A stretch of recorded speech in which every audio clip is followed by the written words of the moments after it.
اللہ تبارک و تعالیٰ کی محبت میں تو کسی کو شک ہونا بھی نہیں چاہیے، اور اگر کوئی اللہ کا بندہ اللہ کی محبت میں شک کرے، سچی بات یہ ہے کہ وہ اپنی بدبختی اور تباہی کو دعوت دیتا ہے۔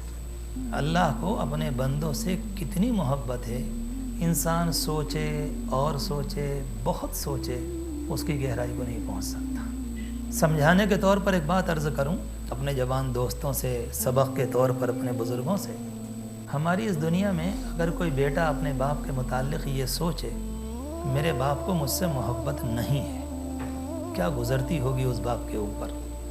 اس ماں کی نیند بھی حرام ہو جاتی ہے جب بچہ یہ کہتا ہے کہ میرے ابا کو مجھ سے محبت نہیں۔ اگر موقع ملتا ہے تو وہ باپ اس سے کہتا ہے بیٹا تمہیں پتہ نہیں جب تم چھوٹے تھے میں پہلے بہت اچھا کھاتا تھا، بہت اچھا پیتا تھا، تمہاری پیدائش کے بعد تمہاری وجہ سے میں نے کھانا بھی کم کر دیا تاکہ تمہاری تربیت اچھی ہو جائے۔ میں نے تمہاری وجہ سے دنیا بھر میں زندگی کہاں کہاں گزاری اور تم میرے متعلق شک کرتے ہو۔ جس طرح سے بچے کے جملے پر ایک باپ کو تکلیف پہنچتی ہے، اللہ کی ذات بے نیاز ہے، تکلیف تو نہیں پہنچتی، مگر انسان کی آخری ناشکری ہے کہ جو اللہ کے متعلق یہ سوچے کہ مالک کو اپنے بندوں سے محبت نہیں۔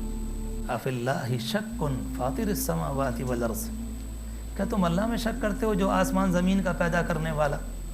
رب العالمین فرماتا ہے بندے سے اگر اللہ کا کوئی ایسا نظام ہوتا اس زمانے میں کہ مجھے اور آپ کو آواز آتی تو رب العالمین کی جانب سے یہ جواب آتا کہ دنیا کے بے وفا، خود غرض، مطلبی لوگوں پر تو تمہیں یقین ہے اور میں دن رات تمہارے اوپر اپنی نعمتیں اونڈیلتا ہوں اور میرے متعلق شک کرتے ہو۔ اور وہ رب کریم یہی فرمائے گا کہ میں سوتا نہیں ہوں، سلاتا ہوں، پیتا نہیں پلاتا ہوں، تمہیں پہناتا ہوں، نعمتوں کی بارش کرتا ہوں۔ تم سوتے ہوتے ہو تمہارے چاروں جانب فرشتوں کی باڑ لگا دیتا ہوں، سوتے ہو تمہارے دل کی رگیں کام کرتی ہیں، تمہارے پھیپھڑے کام کرتے ہیں، تمہارے سر کی رگیں کام کرتی ہیں اور مجھ پہ شک کرتے ہو۔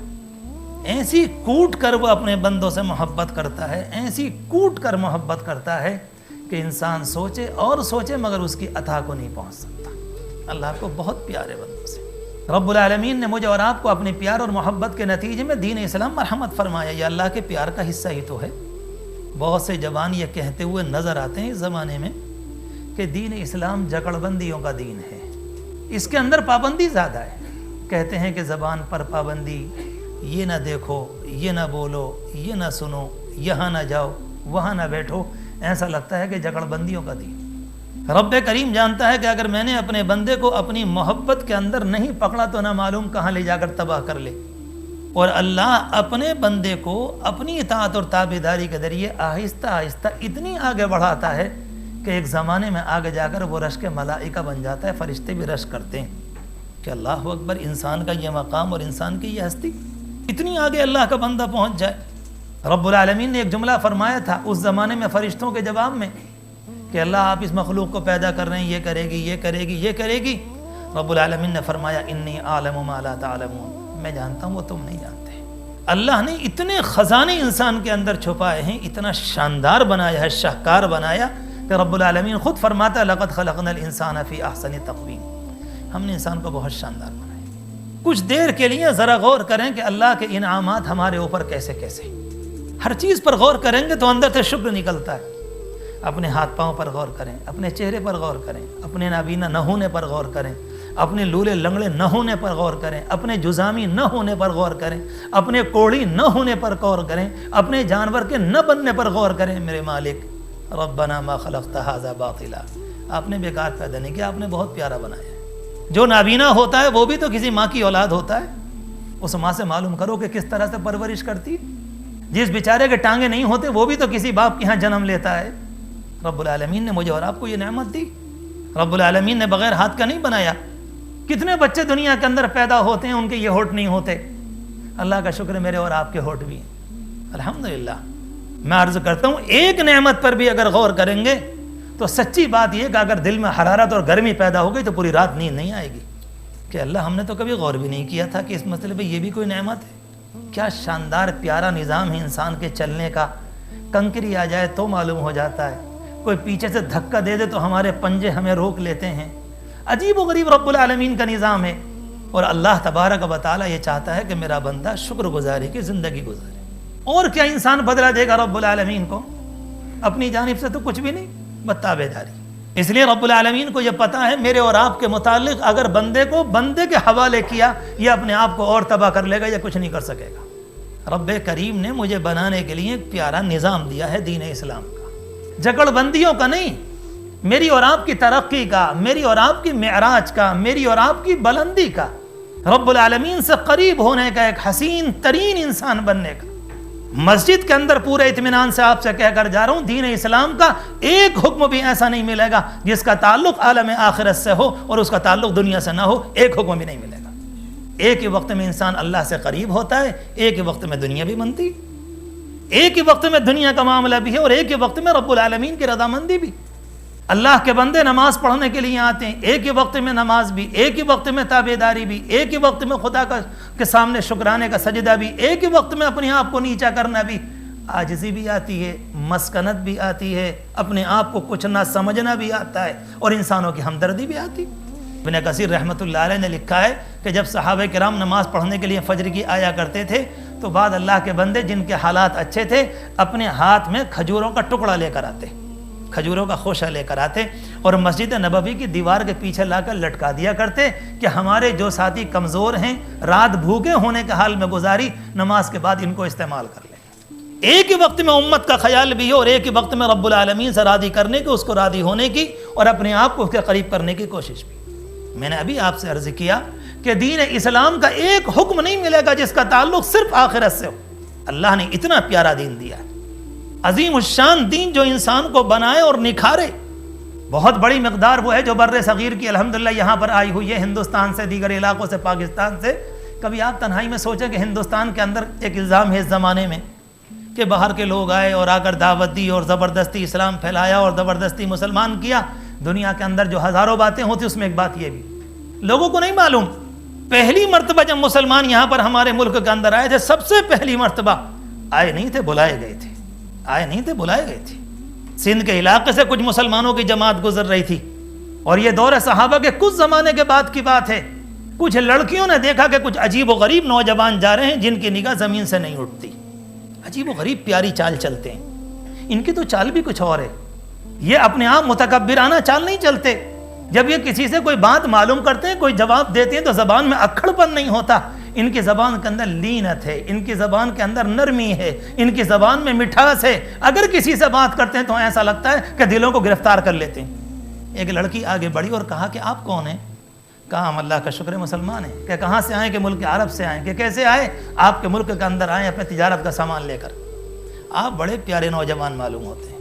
کہا ہمارا ایک کام کر دیجئے، جب آپ اتنے اچھے ہیں تو آپ کا بادشاہ کتنا اچھا ہوگا، ہمارا ایک خط پہنچا دیجئے ان تک کہ یہاں کے لوگ جو ہمارے خود دھرم کے ماننے والے ہماری عزتیں لوٹتے ہیں، ہماری ذاتوں پر ہاتھ ڈالتے ہیں، ہمارے ساتھ کھلواڑ کرتے ہیں، ہمارے ساتھ وہ سب کچھ ہوتا ہے جو اس دنیا میں سارے دنیا کے اوباش کیا کرتے ہیں، یہ ہمارے ساتھ ہو رہا ہے، کہ ہمارا خط پہنچا دیجئے گا۔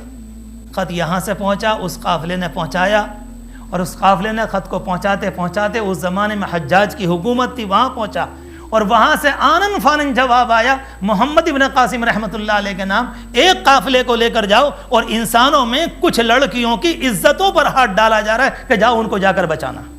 میرے اللہ، کیا مسلمان تھے کہ دنیا دیکھ کر فیصلہ کر رہی تھی۔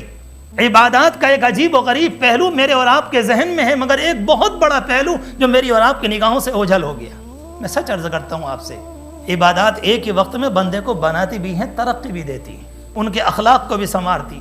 ایک سچے درجے کا مسلمان، مجھے کہنے دیجئے، مجھے آپ سے اللہ کے لیے محبت ہے، رب کعبہ کی قسم، سچے درجے کا مسلمان کبھی جھوٹ نہیں بول سکتا۔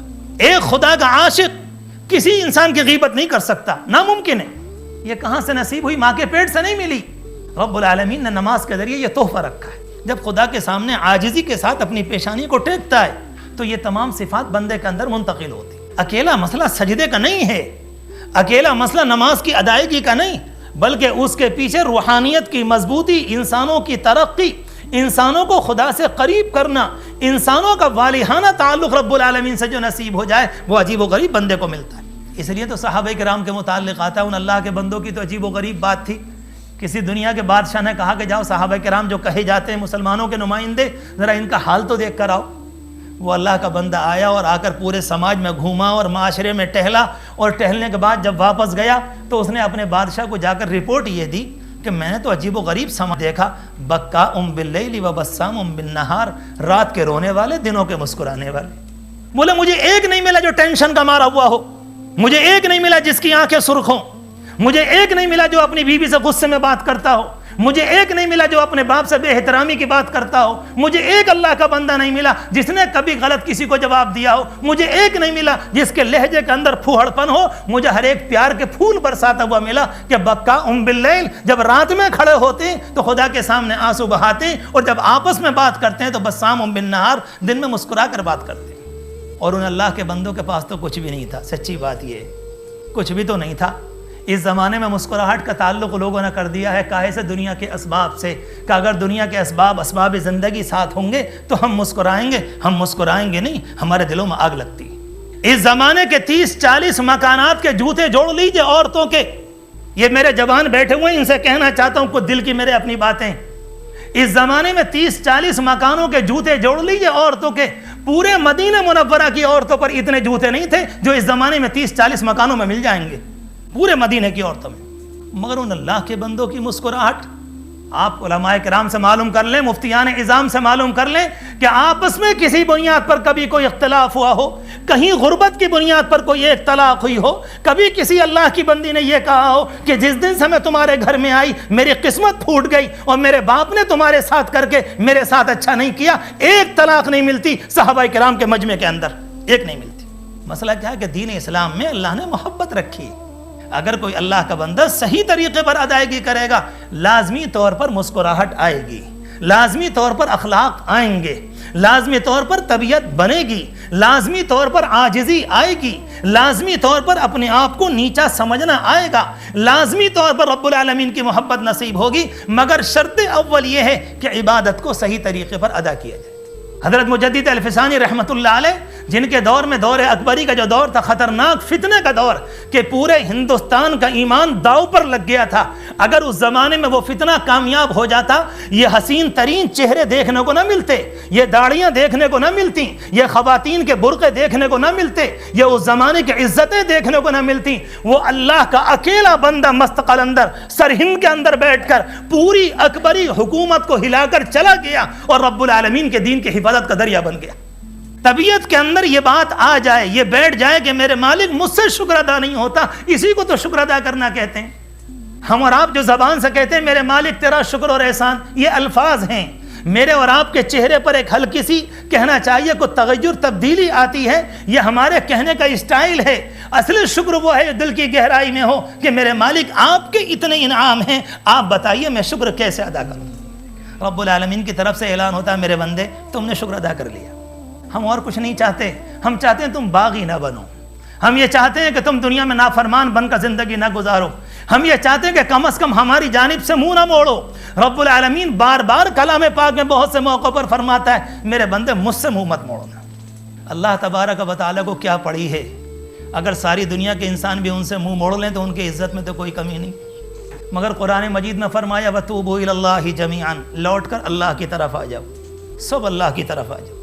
اللہ رب العالمین بلا رہا ہے بالکل اس طریقے پر جیسے مثال کے طور پر سمجھانے کے لیے عرض کروں، ایک بچہ کبھی کبھی ماں سے روٹ کر دروازے کے باہر چلا جاتا ہے اور اس کی ماں دروازے سے آواز دیتی ہے، اور اگر بچہ نہیں مانتا تو برقع پہن کر باہر جاتی ہے، اگر بچہ پھر بھی نہیں مانتا تو بچے کو گود میں اٹھا کر لاتی ہے۔ جس طرح سے ماں مامتا سے مجبور ہو کر بچے کو گود میں اٹھا کر لاتی ہے، اللہ مجبور تو نہیں مگر اللہ کی محبت ایسی ہے کہ اپنے بندے کو اٹھا کر جنت میں لانا چاہتا ہے۔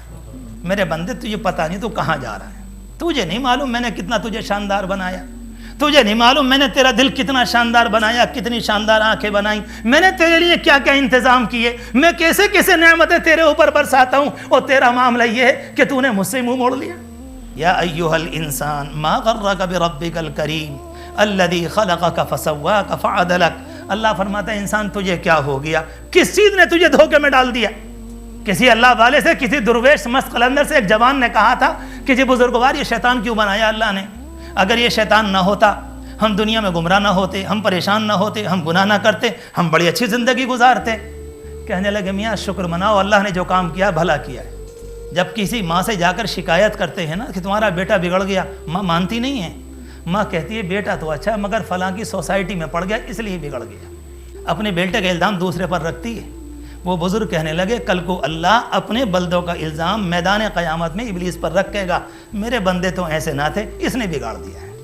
کہنے لگے ہاں بہت اچھا، اس کا ہونا بہت ضروری ہے، اس کا ہونا بہت ضروری ہے۔ عجیب و غریب معاملہ ہے رب العالمین کا، مگر پورے اعتماد سے اپنے بندوں کے متعلق ایک بات فرماتا ہے۔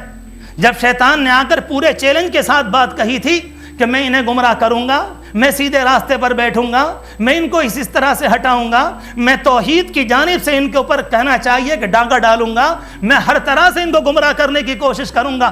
عجیب و غریب قرآن مجید کا جملہ ہے۔ اگر قرآن مجید کے جملے پر ذرا سوچیں، رب العالمین فرماتا ان عبادی لیس لک علیہم سلطان، میرے بندوں پر تیری نہیں چلے گی۔ کیا بھروسہ ہے اللہ کو اپنے بندوں پر، میرے بندے۔ جس طرح سے ایک ماں اپنے بچے کو سینے پر کہتی ہے اور چمکار کر کہتی ہے میرا بیٹا، میرا لال، میرا لخت جگر، میری آنکھوں کا نور، میری آنکھوں کی ٹھنڈک، میرا قرار، میرا سکون، جس طرح سے ماں اپنے بیٹے کو کہتی ہے، رب العالمین جواب دیتا ہے شیطان کو ان عبادی، میرے بندوں پر تیری نہیں چلے گی۔ اللہ نے کس اعتماد سے ہمارے متعلق فرمایا کہ میرے بندوں پر تیری نہیں چلے گی۔ اور جس موقع پر ہمارے قدم غلط پڑتے ہیں، ہم گمراہی میں چلے جاتے ہیں، ہم کوئی گناہ کر لیتے ہیں، ہماری کوئی غلطی اور ہو جاتی ہے، آپ سوچیں کہ ہماری جانب سے کیا پیغام جاتا ہو۔